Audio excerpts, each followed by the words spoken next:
Vamos a ver, vamos a ver el pecado de los hijos de Aarón. En el capítulo 8 vimos, ¿no es cierto?, cómo Dios le ordenó a Moisés que ordenara sacerdote a Aarón y a sus hijos, ¿ya? Eran los sacerdotes los que iban a manejar, ¿no es cierto?, todas las ofrendas y todo lo que hubiera que hacer, los sacrificios que hubiera que hacer en el tabernáculo. Los hijos de Aarón eran Nadab y Abiú. Y aquí vamos a ver el pecado de los hijos de Aarón. Dice, el versículo 1 dice, Nadab y Abiú, hijos de Aarón, tomaron cada uno su incenciario y pusieron en ellos fuego sobre el cual pusieron incienso. Y ofrecieron delante de Jehová fuego extraño, que él nunca mandó. Nadab y Abiú, hijos de Aarón, ¿no es cierto? Ellos por su cuenta, como ya habían sido ordenados sacerdotes, ya se creyeron con muchos derechos, y tomaron el incensario, ¿no es cierto?, y pusieron en él fuego e incienso. ¿Ya? En la postrimería de la experiencia de la consagración, ellos recién habían sido consagrados, habían estado 7 días dentro del tabernáculo, de la que Nadab y Abiú también, ¿no es cierto?, tomaron parte, porque ellos fueron consagrados junto con su padre.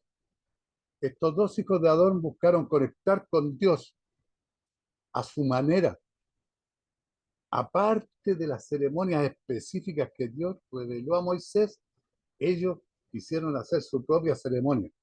¿Ya? No sabemos cuál fue su motivación porque la Biblia no lo explica, ¿no es cierto? Pero se piensa que tal vez fue el orgullo o quizás la ambición, los celos o la impaciencia lo que los motivó. Tal vez encontraron tediosa la repetición de los sacrificios durante 7 días, porque estuvieron durante 7 días repitiendo los sacrificios, ¿no es cierto?, para poder ser ordenados sacerdotes. Y quisieron una nueva emoción para interrumpir lo que consideraban aburrido.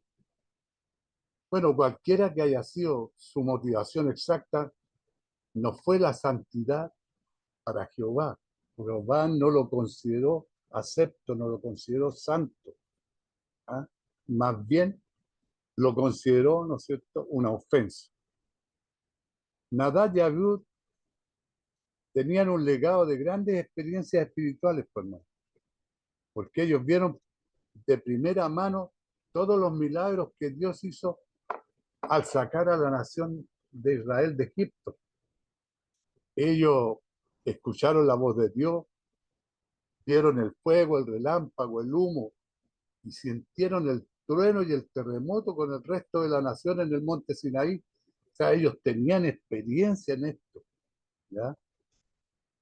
Por eso Dios también había ordenado, le ordenó a Moisés que los hiciera sacerdotes junto con su padre. Su padre les dio al sacerdote, ¿no es cierto?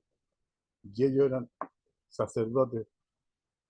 Dice que subieron Moisés, Aarón y los 70 ancianos, ¿no es cierto?, en el monte Sinaí, a un encuentro especial con Dios en el monte Sinaí. Esto está en Éxodo 24, 1, 2. Capítulo 24, versículo 1 al 2. Dijo Jehová a Moisés, sube ante Jehová tú, Aarón, Nadab y Abiú, y 70 de los ancianos de Israel, os inclinaréis desde lejos, pero Moisés solamente se acercará a Jehová, y ellos no se acerquen ni suban el pueblo con él. ¿Ya? Esas son las instrucciones que dio en ese momento Dios, ¿no es cierto?, para que Moisés subiera al encuentro con Dios para las tablas de la ley. Donde a ellos vieron al Dios de Israel en la nube, ¿cierto? No lo vieron en forma física, pero vieron la nube y sintieron su voz. Ellos tenían esa experiencia. En Éxodo 24, 9 al 11, dice que subieron Moisés, Aarón, Nadab y Abiú y 70 de los ancianos de Israel y vieron al Dios de Israel, que había debajo de sus pies como un embaldosado de zafiro, semejante al cielo cuando está sereno, dice. Mas no extendió su mano sobre los príncipes de los hijos de Israel, y vieron a Dios y comieron y bebieron. O sea, ellos tenían esta experiencia, hermano. O sea, ellos no sé qué es lo que buscaban con esta ofrenda que ellos querían hacer al encender, ¿no es cierto?, este incienso que no le había mandado Dios. Aparte de que estaban ellos solos y no estaba Aarón, que era el gran sacerdote. Esto, hermanos, muestra que ni siquiera un legado de grandes experiencias espirituales puede mantenernos a veces bien con Dios. Solo una relación duradera basada en la verdad de la palabra de Dios es lo único que nos puede mantener, ¿no es cierto?, bien con Dios y caminando con Dios, ¿ya? Solamente esa relación basada en la verdad.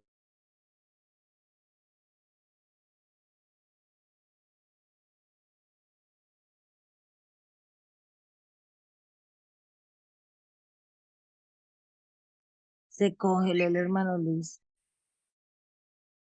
La señal se congeló. Sí, hermano. Sí, lo veo congelado. Mm. No, espera que vuelva. No, es que está la señal extraña, hermano Luis. Hermano Miguel, porque se me fue a mí 2 veces también.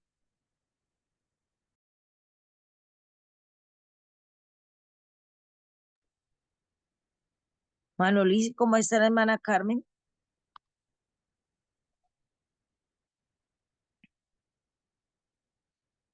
No autorizada, vinieron de una manera no autorizada, se acercaron a Dios de acuerdo con su preferencia.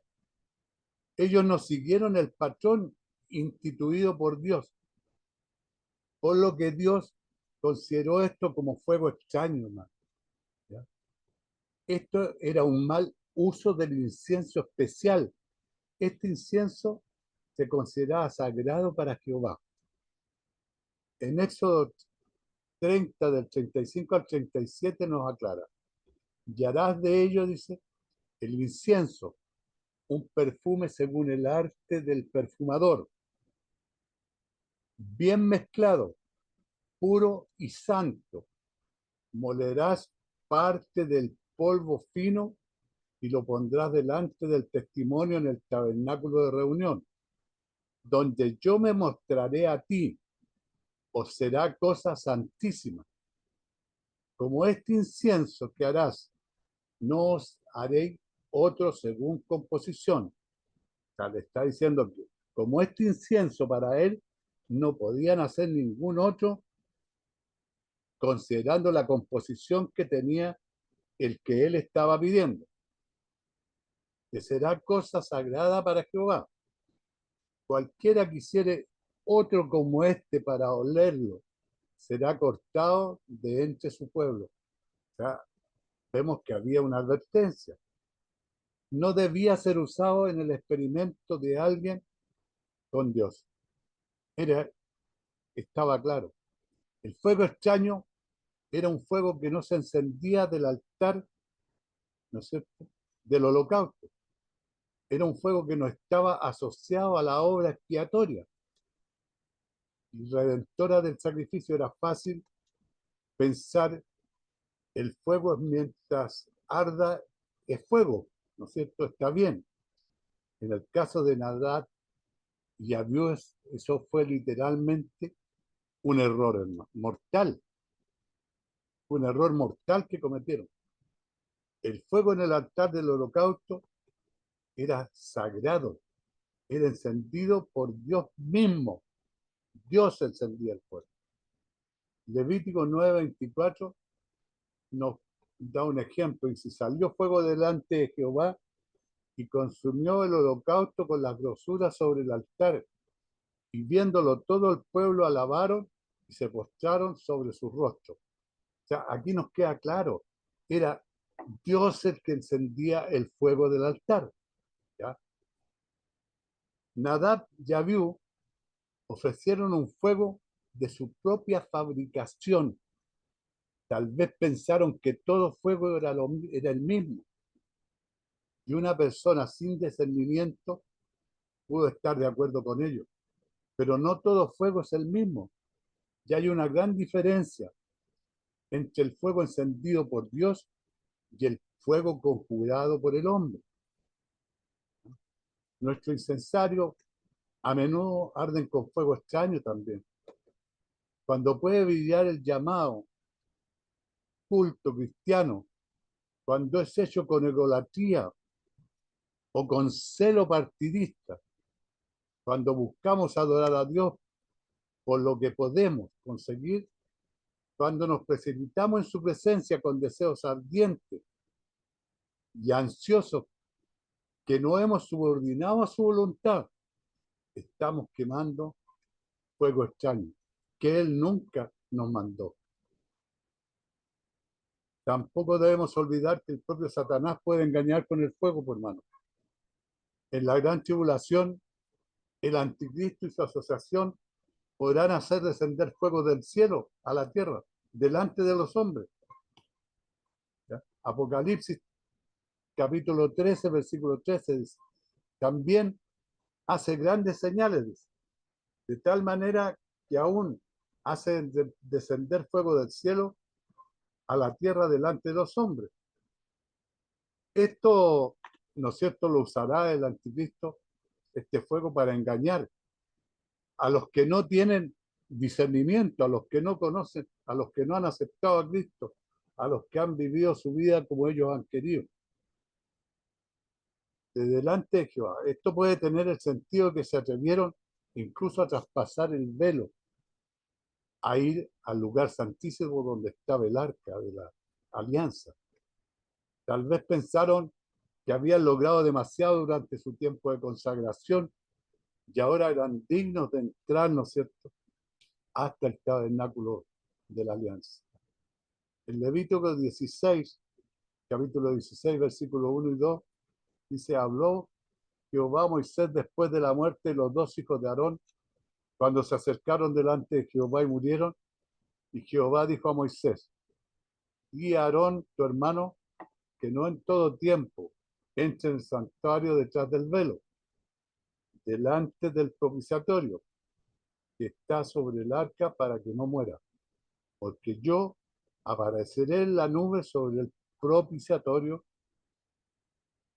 ¿no es cierto? El pecado de Nadab y Abiú se menciona de nuevo en relación con el sumo sacerdote, que entra también al lugar santísimo en el día de la expiación. Él no puede entrar cualquier día, sino que los días, ¿cierto?, que están dispuestos por Dios. Esto reafirma la idea de que uno de los pecados de Nadab y Abiú fue ir más allá del lugar santo, ¿ah?, al lugar santísimo, lo cual no se les permitía hacer a ellos. Entonces vino este juicio, ¿no es cierto?, sobre Nadab y Abiú, y salió fuego de delante de Jehová y los quemó, y murieron delante de Jehová. Salió fuego delante de Jehová, dice. O sea, fuego de Jehová los quemó. Y el mismo fuego que mostró la gloria de Dios en Levítico 9:24, ¿no es cierto?, es el mismo que mató a estos dos jóvenes. Y en el Levítico 9:24 dice, y salió fuego de delante de Jehová y consumió el holocausto con la grosura sobre el altar, y viéndolo todo el pueblo alabaron y se postraron sobre su rostro. Ahora muestra su juicio a estos sacerdotes infieles, los que quisieron hacer las cosas como ellos quisieron. El fuego del cielo ocurre 12 veces en el Antiguo Testamento. 6 veces en forma benéfica. ¿Ya? En Jueces 6:24 dice, y edificó allí Gedeón altar a Jehová lo llamó Jehová Shalom, el cual permanece hasta hoy en Ofra de los Abiseritas. En Jueces 13:20, porque aconteció que cuando la llama subía del altar hacia el cielo, el ángel de Jehová subió en la llama del altar ante los ojos de Manoah y su mujer, los cuales se postraron en tierra.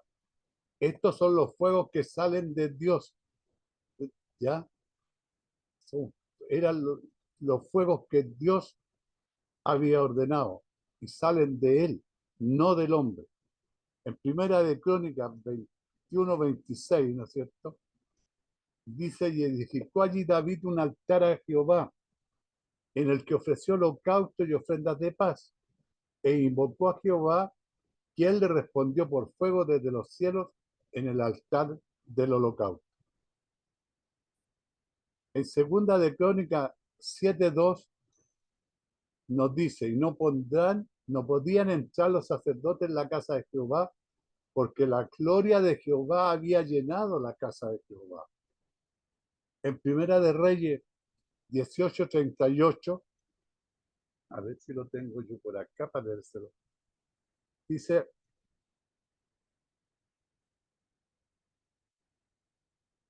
no, dice, entonces cayó fuego del cielo, fuego de Jehová, y consumió el holocausto, la leña, las piedras, y lamió el agua que estaba en la zanja 6 veces para juicio. Yo les voy a leer aquí directo de la Biblia de qué se trata. Dice, entonces Acab convocó a todos los hijos de Israel y reunió a los profetas en el monte Carmelo. Y se acercándose Elías, el pueblo dijo, ¿hasta cuándo claudicaréis vosotros dos pensamientos? Porque esta era una discusión, ¿no es cierto?, con los sacerdotes del dios Baal. ¿Ya? Ese era el problema, no era entre Elías y los sacerdotes de Baal, sino entre Dios y los profetas de Baal. Y en pos de él, dijo, y el pueblo no respondió palabra. Iban a ver cuál era el Dios verdadero, cuál era el Dios que respondía, ¿no es cierto? Y Elías volvió a decir al pueblo, solo yo he quedado profeta de Jehová, mas de los profetas de Baal hay 450 hombres. Dénsenos pues 2 bueyes y escojan ellos uno y córtenlos en pedazos y pongan sobre la leña, pero no pongan fuego debajo. Yo prepararé el otro buey y lo pondré sobre la leña y ningún fuego pondré debajo. Invocad luego vosotros el nombre de vuestros dioses y yo invocaré el nombre de Jehová, y el Dios que respondiere por medio del fuego, ese será Dios. Y todo el pueblo respondió diciendo, bien dicho. Entonces Elías dijo a los profetas de Baal, escogeos un buey y preparadlo vosotros primero, pues que sois los más, e invocad el nombre de vuestros dioses, mas no pongáis fuego debajo. Y ellos tomaron el buey que les fue dado, lo prepararon, invocaron el nombre de Baal desde la mañana hasta el mediodía, diciendo, Baal, respóndenos, o no, pero no había voz ni siquiera respondiese entre tanto. Ellos andaban saltando cerca del altar que habían hecho. Y aconteció al mediodía que Elías se burlaba de ellos diciendo, gritad en alta voz, porque Dios es quizás está meditando o tiene algún trabajo de camino, tal vez duerme y hay que despertarle. Y ellos clamaban a grandes voces y se cortaban, ¿no es cierto?, con cuchillos y con lancetas conforme a sus costumbres, hasta que chorreaban sangre sobre ellos. Pasó el mediodía y ellos siguieron gritando frenéticamente de ofrecerse el sacrificio, pero no hubo ninguna voz, ni quien respondiese ni escuchase. Entonces dijo Elías al pueblo, acérquense, acercaos a mí. Y todo el pueblo se acercó, y él arregló el altar a Jehová, que estaba arruinado. Tomó Elías 12 piedras, conforme al número de las tribus de los hijos de Jacob, el cual había sido dada la palabra diciendo, Israel será su nombre. Esto sucedió cuando Jacob, ¿no es cierto?, peleó con el ángel, luchó con el ángel y el ángel le dijo, a partir de ahora tu nombre no será Jacob, sino será Israel, porque has luchado con Dios. Entonces Elías tomó, ¿no es cierto?, edificó un altar con piedra a Jehová, después hizo una zanja alrededor del altar que cupieran 2 medidas de grano. Preparó luego la leña y cortó el buey en pedazos y puso sobre él la leña y dijo, llenar 4 cántaros de agua y derramarla sobre el holocausto. O sea, mojó la leña, mojó la carne y el agua corrió por los lados del altar, hermano. ¿Ya? De manera que el agua corría alrededor del altar y también se había llenado de agua la zanja. Cuando llegó la hora de ofrecerse el holocausto, se acercó el profeta Elías y dijo, Jehová, Dios de Abraham, de Isaac, de Israel, sea hoy manifiesto que tú eres Dios en Israel y que yo soy tu siervo y que por mandato tuyo he hecho todas estas cosas. Respondedme, Jehová, respondedme para que conozca este pueblo que tú, oh Jehová, eres el Dios y que tú vuelves a ti el corazón de ellos. Entonces cayó fuego de Jehová y consumió el holocausto, la leña, las piedras y el polvo, y aún lamió el agua que estaba en la zanja. Viendo esto, el pueblo se postraron y dijeron, Jehová es Dios, Jehová es el Dios. Entonces Elías le dijo, prended a los profetas de Baal para que no escape ninguno. Y ellos los apedrearon y los llevó Elías al arroyo de Sison y allí los desgolló. ¿Ya? Esta es la historia de este holocausto, ¿no es cierto?, que ofreció Elías y que Dios hizo caer fuego, ¿no es cierto?, y consumió hasta el agua que estaba en la sangre. En Levítico 10:1, ¿no es cierto?, Nadab y Abiú, hijos de Aarón, tomaron cada uno su incienso y pusieron en ellos fuego sobre el cual pusieron incienso y ofrecieron delante de Jehová fuego extraño, que él nunca mandó. ¿Ya? Y este fue el gran pecado que cometieron. En Números 11:1 también nos habla de otro fuego, ¿no es cierto? Dice que aconteció que el pueblo se quejó a oídos de Jehová y lo oyó Jehová y ardió su ira y se encendió en ellos fuego de Jehová y consumió uno de los extremos del campamento. No consumió a las personas, pero consumió un extremo del campamento. En el libro de Números, capítulo 16, versículo 35, dice, también salió fuego de Jehová salió fuego de delante de Jehová y consumió a los 250 hombres que ofrecían el incienso. También un incienso mal ofrecido. El fuego de Levítico 9:24 era un fuego de gloria, hermano. Y este era un fuego de juicio. Sin embargo, en muchos sentidos era el mismo fuego. En Levítico 9:24, Dios envió fuego que decía, acepto tu sacrificio y apruebo tu sistema sacerdotal. ¿No es cierto? Este mismo fuego vino de Jehová y los quemó diciendo, no aceptaré tu intento carnal, humano, de imitar mi fuego. Traeré juicio.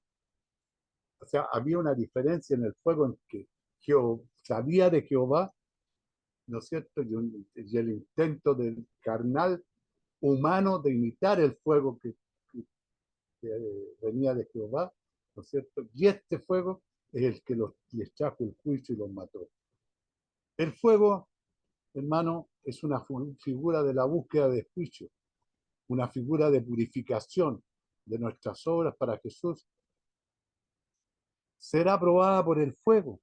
En 1 Corintios, trayéndolo al Nuevo Testamento, entonces, en el capítulo 3, versículo 13 al 15, dice, la obra de cada uno será manifiesta porque el día la declarará, pues por el fuego será revelada, y la obra de cada uno, cual sea el fuego, la probará. Si permaneciere la obra de alguno que sobreedificó, recibirá recompensa. Si la obra de alguno se quemare, él sufrirá la pérdida, si bien él mismo será salvo, aunque así como por el fuego. Y a Jesús se le describe, hermano, con ojos como llamas de fuego. ¿Ya? En Apocalipsis 1:14 dice, su cabeza y sus cabellos eran blancos, como blanca lana, como nieve, sus ojos como llamas de fuego. Él tiene ojos de juicio y discernimiento. Esos son los ojos de Cristo. Este pecado, hermanos, que cometieron estos jóvenes, ¿no es cierto?, analizados superficialmente, era una ofensa ceremonial. Pero si se analiza con profundidad, podemos apreciar que era un desprecio a Jehová y a su ley. Eso es lo que ellos estaban cometiendo, a lo mejor por ignorancia. Era mejor que dos hombres murieran y que la nación entera no pereciera, porque podían haber muerto toda la nación, como lo hubiera hecho si hubiera seguido su ejemplo. Si la nación hubiera seguido el ejemplo de los hijos de Aarón, hubiese muerto toda la nación. Pero murieron dos y el resto de la nación se salvó. Muchos de los que claman a Dios, envía tu fuego entre nosotros. Yo no sé si han escuchado que muchos piden que venga fuego del cielo, ¿no es cierto? Depende de la manera que lo pidamos y cómo lo hagamos, ¿no es cierto? Muchos de los que claman a Dios, envía tu fuego entre nosotros, solo piensan en el fuego de Levítico 9:24. ¿Qué es lo que dice Levítico 9:24? Y salió fuego de delante de Jehová y consumió el holocausto con la grosura sobre el altar. Y viendo todo el pueblo alabaron y se postraron sobre su rostro, sin considerar que el mismo fuego está presente para purificar y limpiar. En Levítico 10:2. La verdad es que muchos de nosotros rogamos desesperadamente a Dios que nos envíe fuego, hermano, para que la pureza de sus juicios no se conozca entre nosotros. Dios lee nuestros corazones, no solo nuestras piadosas, no solo nuestras piadosas oraciones para enviar el fuego del avivamiento. Quemó. Esta palabra usada en el capítulo 10, verso 2, es la misma palabra usada para el consumió en el 9:24. El fuego que consumió el sacrificio en aprobación y aceptación es el mismo fuego, hermano, que quemó a Nadab y a Abiú en juicio. Uno era para encender el holocausto, que era agradable a Dios, y el otro era para eliminar a los dos sacerdotes, ¿no es cierto?, que estaban encendiendo un fuego que no era agradable a Dios. Los quemó, destruyó sus vidas porque sus cuerpos y sus vestidos no fueron consumidos, como aparece en Levítico 10, 4, 5, porque Jehová le ordenó a Moisés que llamara a Misael y a Zafán, hijo de Uziel, tío de Aarón, y les dijo, acercaos y sacad a vuestros hermanos delante del santuario fuera del campamento. Y ellos se acercaron, y los sacaron con sus túnicas fuera del campamento, como dijo Moisés. O sea, no los consumió completos, sino que quedaron hasta las túnicas, quedaron buenas. Solamente murieron. En 2 de Samuel 2:26 dice, y Abner dio voces a Joab diciendo, ¿consumirá la espada perpetuamente? ¿No sabes tú que al final será amargura?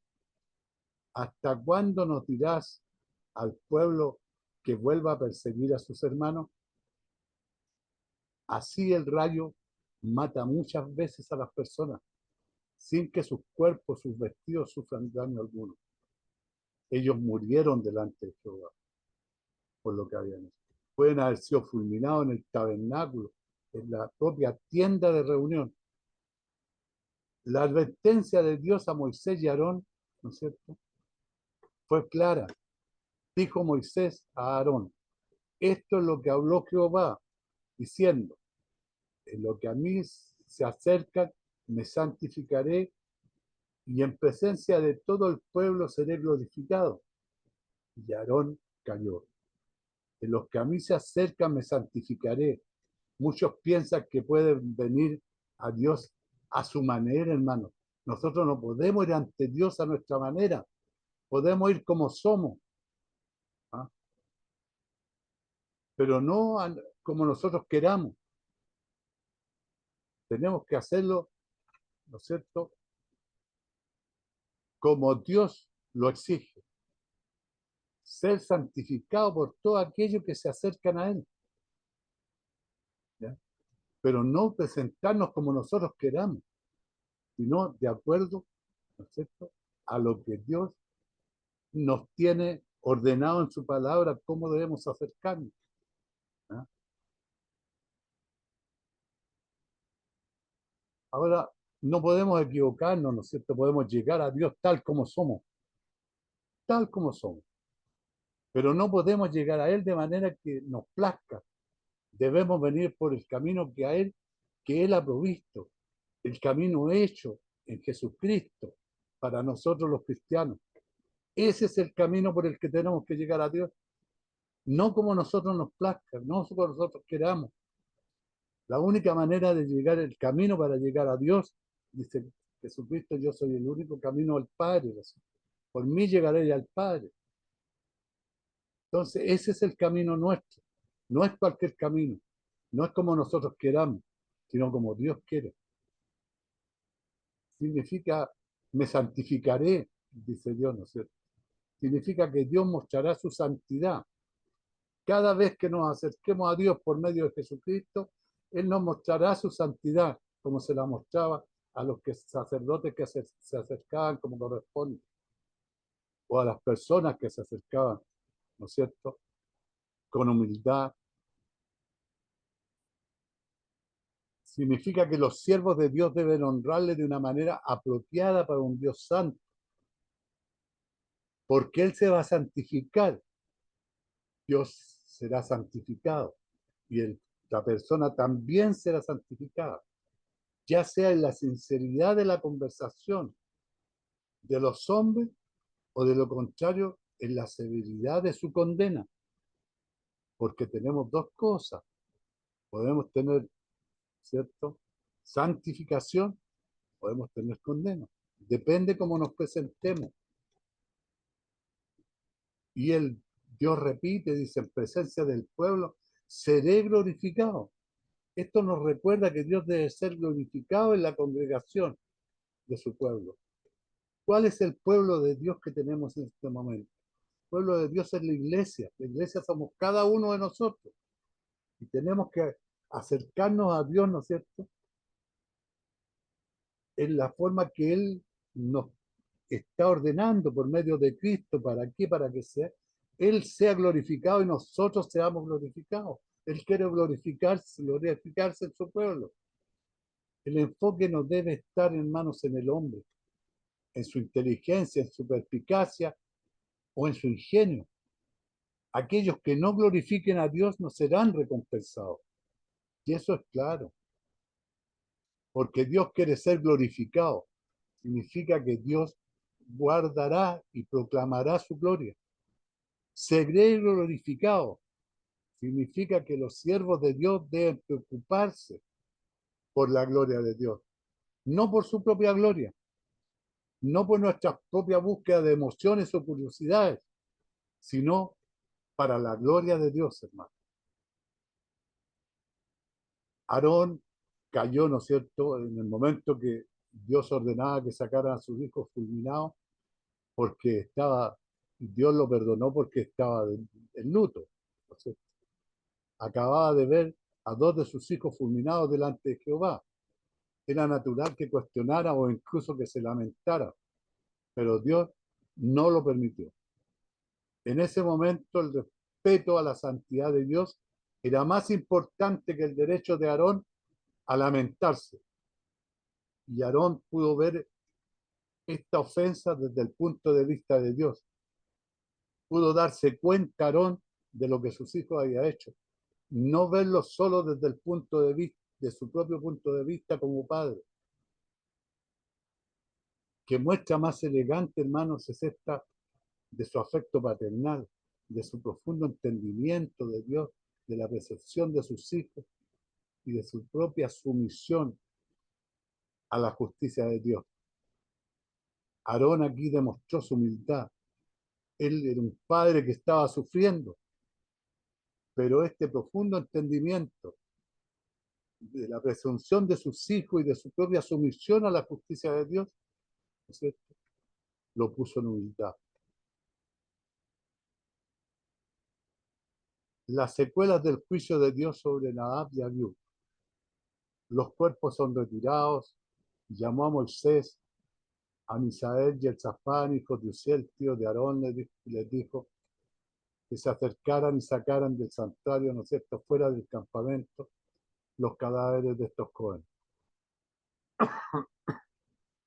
Lo tomaron de las túnicas y se lo llevaron, lo que quiere decir que no se quemaron, sino que solamente fueron muertos por el fuego. Los hombres elegidos para retirar los cuerpos de Nadab y Abiú eran parientes de Aarón y sus hijos, pero no eran de la línea sacerdotal. Ellos se acercaron y los sacerdotes, con su túnica, fuera del campamento. Moisés no enviaría a un sacerdote consagrado, en este caso a Aarón o uno de sus hijos, a llevar estos cadáveres fuera de los predios del tabernáculo para su entierro. El trabajo del entierro debía ser hecho en su lugar por estos parientes. Dios prohibió el luto. Moisés le dijo a Aarón y a Eleazar y a Itamar, sus hijos: no descubráis vuestras cabezas ni rasguéis vuestros vestidos en señal de duelo, para que no muráis, ni se levante la ira sobre la congregación. Pero vuestros hermanos, toda la casa de Israel, sí lamentarán por el incendio que Jehová ha hecho. Ni saldréis de la puerta del tabernáculo de reunión, porque moriréis cuando el aceite de la unción de Jehová esté sobre vosotros. Y ellos hicieron conforme al dicho de Moisés. No cubráis vuestras cabezas ni rasguéis vuestros vestidos, le dijo Moisés, en señal de duelo, para que no mueras. Si se levanta la ira sobre la congregación. ¿Por qué? Porque ellos, era el padre, ¿no es cierto?, tenía fe, pero él entendía el pecado que habían cometido sus hijos. Los hijos eran los que ellos se habían, ¿no es cierto?, adelantado a hacer un sacrificio que no se les había pedido ni se les había ordenado, ni estaba considerado por Dios. Este fue quizás, mi hermano, el momento más difícil, el día más difícil de la vida de Aarón, porque dos de sus hijos fueron muertos repentinamente bajo el juicio de Dios. Y él no pudo llorarlo. El luto podría haber implicado incluso de la forma más mínima que Dios se equivocó al traer este juicio sobre Nadab y Abiú. O sea, Aarón estaría juzgando a Dios como equivocado por haberlos muerto, por haber hecho este sacrificio que Dios no lo había pedido ni lo había permitido, ¿no es cierto? Y estaba escrito que no lo podían hacer de esa manera porque era un incienso que estaba destinado solamente para los sacrificios a Dios. Aarón o Moisés no podían comunicar esto, deshonraría a Dios, debido a que los sacerdotes eran intermediarios entre Dios y su pueblo, se le exigía más que a todos los demás evitar el contacto con la muerte. Esto incluía tanto el contacto con los cadáveres como con todo el procedimiento del duelo, ¿no? Ni saldréis de la puerta del tabernáculo de reunión, porque moriréis. O sea, no podían participar del luto ni de la ceremonia, ¿no es cierto?, del entierro. Aarón quizás también pensó, ¿no es cierto, hermano? Hice algo peor que esto con el incidente del becerro de oro. ¿Se acuerdan? Cuando hicieron el becerro de oro en el desierto, cuando Moisés subió al monte a buscar las tablas de la ley, y cuando bajó se encontró con que Aarón había hecho un becerro de oro. Entonces Aarón aquí también piensa, hice algo peor que esto con el incidente del becerro de oro, porque ¿por qué Dios los juzgó? Pero Aarón hizo esto antes de la consagración como sacerdote. Dios no lo había juzgado, ¿ya? Pero estos jóvenes ya habían sido consagrados como sacerdotes de Dios. Después de su consagración, él y sus hijos tenían una mayor responsabilidad, por cuanto el aceite de la unción de Jehová estaba sobre ellos. Y eso es lo que Aarón a lo mejor en algún momento no entendía. En el versículo 8 al 11, la prohibición de la embriaguez, ¿ya? Porque hasta eso tenía que preocuparse Dios de que no, los sacerdotes no se embriagaran para que no cometieran errores. Jehová habló a Aarón diciendo, tú y tus hijos contigo no beberéis vino ni sidra cuando entréis en el tabernáculo de reunión, para que no muráis.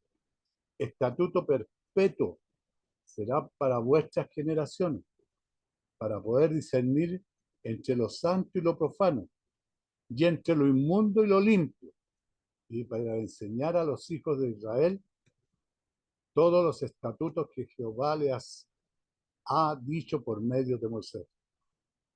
Tú, le dice Aarón, y tus hijos contigo, no beberéis vino ni sidra cuando entréis en el tabernáculo de reunión, para que no muráis.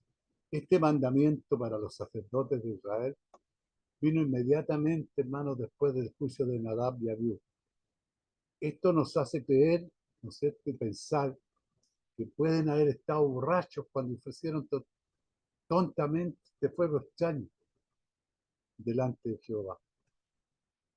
De hecho, el sentido común muestra que ni un borracho ni un alcohólico debe ser tolerado para ministrar en las cosas sagradas de Dios.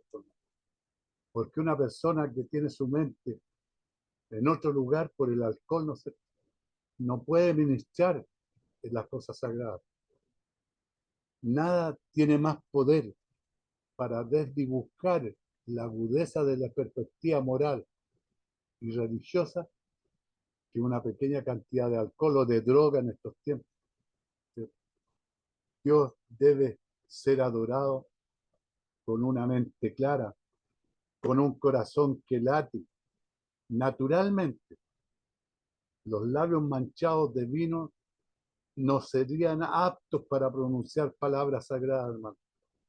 Las palabras dichas por tales no tendrían ningún poder. Significativamente, estas fueron las palabras que Jehová habló a Aarón. Este nuevo párrafo comienza con la revelación de Jehová en Levítico. Esta vez el destinatario es Aarón en lugar de Moisés. Esta es de hecho la única vez en Levítico donde Jehová habla directamente con Aarón. Para poder discernir entre lo santo y lo profano, y entre lo inmundo y lo impío, y lo limpio, esta es la primera de las dos responsabilidades sacerdotales enumeradas en el versículo 11. El sacerdote tenía que discernir y explicar la diferencia entre lo santo y lo profano, entre lo inmundo y lo limpio. Tenía que saberlo para sí y explicárselo al pueblo, hermano. Entonces un sacerdote necesitaba todas sus facultades para poder pensar y discernir entre el bien y el mal. Nosotros también necesitamos todas nuestras facultades para poder discernir. Dios no quería que los corazones y las mentes de los siervos se nublaran con el alcohol cuando venían a servirle. Como el alcohol es un depresor, le quita a uno, hermano, la capacidad de entregarse completamente a Dios. Y para enseñar a los hijos de Israel todos los estatutos de Jehová, ¿no es cierto? Tenía que ser una persona con todas las capacidades, entregadas completamente a Dios. La segunda responsabilidad sacerdotal en el versículo 11 era enseñar a los hijos de Israel la palabra de Dios tal como la revelara Moisés y otros según se diera la revelación de Dios. Entonces tenían que estar totalmente lúcidos, no podían estar con alcohol, no podían estar con droga, nosotros igual tenemos que llegar ante Dios limpios, sin alcohol, sin droga, con nuestro corazón dispuesto, ¿no es cierto? Con lo que Jesús nos ha enseñado cómo llegar al Padre. Yo soy el camino, la verdad y la vida, nos dijo Cristo. Ese es el camino que debemos seguir. Y de esa forma tenemos que llegar al Padre. Esta responsabilidad de los sacerdotes es a menudo, hermanos, pasada por alto. Tendemos a verlos solo como los que ofrecían sacrificios. Eso hacían, por supuesto. Pero también eran llamados a ser maestros activos de la Biblia. El sacerdote maestro se ve en muchos pasajes en el Antiguo Testamento. Deuteronomio 33:10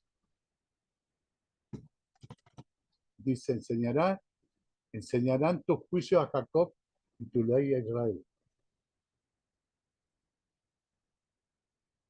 En segunda de Crónica 17:7, el tercer año de su reinado envió sus príncipes Ben-Ail, Abdías, Zacarías, Natarael y Micaías para que enseñasen en las ciudades de Judá la palabra de Dios. En segunda de Crónica 15:3, muchos días ha estado Israel sin verdadero Dios y sin sacerdote que enseñara y sin ley. Nehemías 8:7, los levitas, Yeshua, Bani, Serebai, Díaz, Gemín, Agukut, Sebetai, Odías, hacían entender al pueblo la ley. Ellos enseñaban al pueblo la ley. En Miqueas 3:11, hermano, sus jefes juzgan por cohecho y sus sacerdotes enseñan por precio y sus profetas adivinan por dinero. Esto es lo que un sacerdote no debía hacer, porque juzgaban y recibían plata, ¿no es cierto?, para fallar lo que juzgaban a favor de uno de los reclamantes. Y sus sacerdotes, dice, enseñan por precio, por plata. Y los profetas adivinan por dinero, no por las profecías de Dios.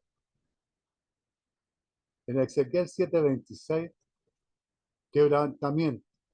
Vendrá sobre quebrantamiento y habrá rumor sobre rumor y buscarán respuesta del profeta. Mas la ley se alejará del sacerdote y de los ancianos del consejo. ¿Por qué? Porque están actuando en forma incorrecta. Malaquías 2:7, porque los labios del sacerdote han de guardar la sabiduría, ¿no es cierto? Tienen que mantenerse ellos en perfecto estado. Entonces, hermanos, vemos cómo Dios no deja pasar las cosas sin estos jóvenes, seguramente recién consagrados, inexpertos, encontraron que ya estaban capacitados porque habían pasado, ¿no es cierto?, 7 días encerrados en el tabernáculo, habían sido ordenados sacerdotes, habían sido ungidos con aceite. El aceite, ¿no es cierto?, nos muestra en el Antiguo Testamento al Espíritu Santo. Entonces ellos habían pasado por todo esto y se creyeron capacitados para ofrecer un sacrificio que no se les había pedido ni se les había ordenado, ¿ya? Jugando con un incienso que era sagrado, que estaba dedicado solamente a Jehová. O sea, ellos se presentaron ante Dios como quisieron, a lo mejor ebrios, no se sabe, pero nosotros tenemos que tener clavado cómo debemos presentarnos ante Dios. ¿Cómo nos presentamos ante Dios? Como Cristo nos enseña que nos presentemos. Cristo es nuestro Maestro, Cristo es nuestro Señor, Cristo es el camino, Cristo es la verdad, Cristo es la vida, Cristo es el único camino para llegar al Padre. Nosotros tenemos claro cuál es el camino para llegar a Dios. Estos sacerdotes jóvenes a lo mejor no tenían claro cuál era el camino para llegar a Dios, ¿no es cierto? Y quisieron hacer su propio sacrificio, su propia ofrenda, con un fuego que no le gustó a Jehová. Y Jehová muchas veces había demostrado, ¿no es cierto?, con Elías y con muchos otros, que él era el que encendía el holocausto.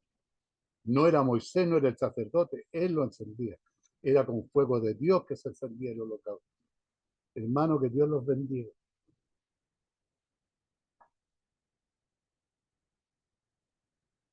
Amén, amén, hermano Luis.